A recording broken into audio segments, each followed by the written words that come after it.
तर मागच्या लेक्चर्समध्ये आपण डेरिव्हेटिव्ह इंटिग्रेशनचे डिस्कस केले. तर या लेक्चरमध्ये आपण ट्रिग्नोमेट्रीचे सिंपल फॉर्म्युले जे तुमची 9th-10th मध्ये किंवा 11th-12th मध्ये कव्हर केलेले आहे, सो ते कव्हर करू. सिंपल फॉर्म्युले जे तुम्हाला माहिती पण आहे, tan square theta equals to sec square theta minus 1, cos square theta equals to cosec square theta minus 1, sine square theta equals to 1 minus cos square theta upon 2 and cos square theta equals to 1 plus cos 2 theta 1 minus cos 2 theta upon 2a and 1 plus cos 2 theta upon 2.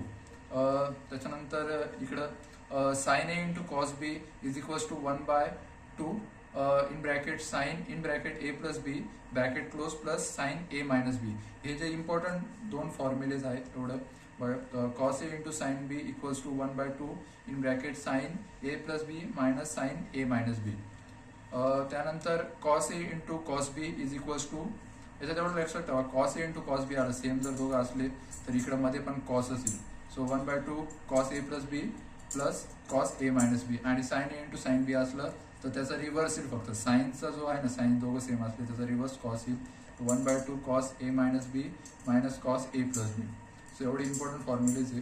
हे काय इंटिग्रेशनचे फॉर्म्युले आहे. Integration tan x equals to log sec x plus c, cot एक्सचा log sine x plus c, sec एक्सचा log sine sec x plus tan x plus C.